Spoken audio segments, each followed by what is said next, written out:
Ya, kenapa saya cerita begini? Kita nggak tahu kehidupan kita nggak tahu zaman sekarang. Ya Allah ya, kadang-kadang ini kadang-kadang maunya kita rukun, ada aja.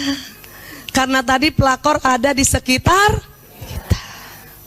Itu sudah pakemnya itu, hasil riset. Nggak ada tiba-tiba suami nih ya di mall lagi turun eskalator, ada perempuan juga naik langsung.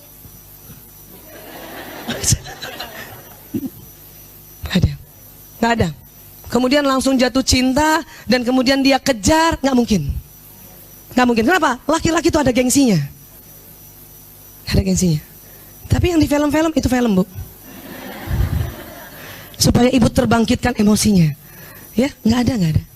Nggak ada. Kenapa? Laki-laki itu otak warasnya ada. Tetapi tidak kuat kalau disodor-sodorin terus.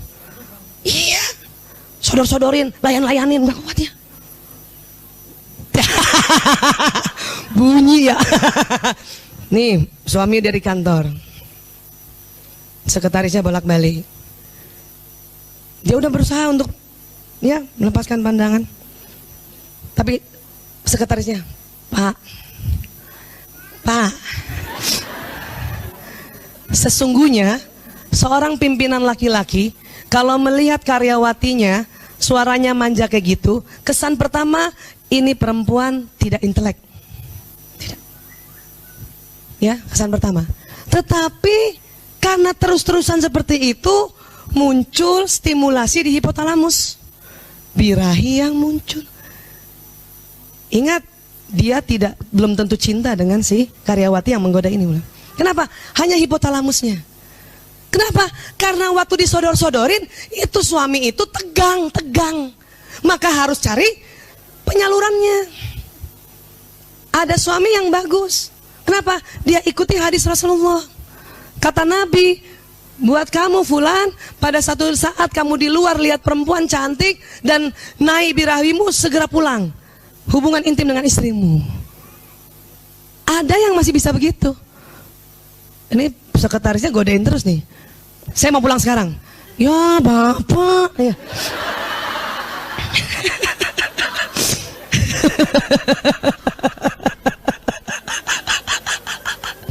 Bu, ini bosnya aja sebel lihat karyawan kayak gitu ya. Apalagi istri bosnya tuh kalau ada tuh. Pengen lempar asbak kan.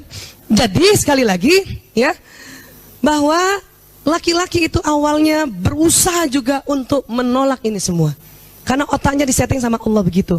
Tapi kalau terus-terusan, karena memang pelakor pikirannya adalah mau cari hartanya, maka dia akan terus-terusan. Ini bukan landasan cinta kasih sayang, bukan. Apalagi landasan saya kasihan sama bapak, kayaknya bapak kurang kasih sayang sama istri bapak. Itu omongan bohong semua. Bohong semua. Ya, sekali lagi pelakor itu semuanya harta dan harta. Itu saja, nggak ada. Kenapa? Kalau mau cari yang lain-lain dia bisa sama laki-laki lain. Kalau seorang pelakor dia sudah ambil suami orang satu, maka dia bisa ambil suami orang yang kedua, yang ketiga, yang keempat. Gitu. Maka kadang-kadang ya ada istri yang suaminya dibujuk pelakor dan istrinya tahu pelakor itu bukan suaminya aja yang digoda, ada laki-laki lain. Itu sebagai data. Mas punten, misalnya ayah punten, abi punten. Dengar-dengar kabar si perempuan ini bukan abi saja yang digoda. Ya. Bos ini, bos itu udah. Itu harus kasih datanya. Jangan juga berharap suami apa? Nggak bisa, belum tentu.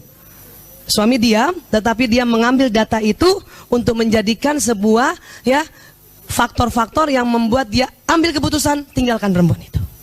Jadi kasih data aja dan tahan supaya nggak terlihat cemburu banget. Ya, Abi, ini data ya yang aku dapat. Supaya kamu tahu, kamu yang ambil keputusannya. Keren. Ya, jangan yang terlalu emosi. Kamu tahu nggak, perempuan itu semua laki-laki dia senengin. Kurang apa aku? Wah, nggak usah begitu. Itu nggak cantik. Karena kita tetap harus bikin diri kita cantik di depan dia, depan suami. Ya, Bu Aisyah susah banget, memang.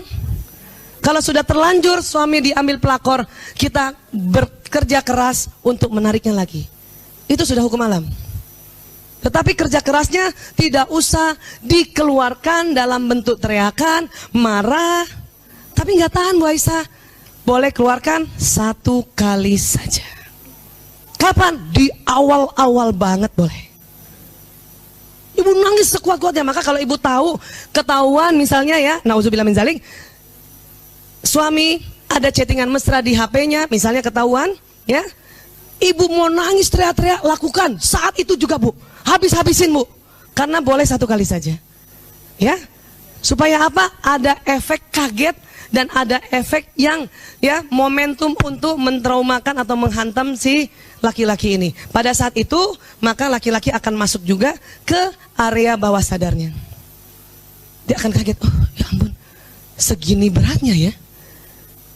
Jadi kalau ketemu pertama itu harus kasih abrasion yang cukup berat, besar, nggak apa-apa. Kenapa? Karena saya ada istri tahu dia cuma gini aja, diam aja. Apa yang dilakukan?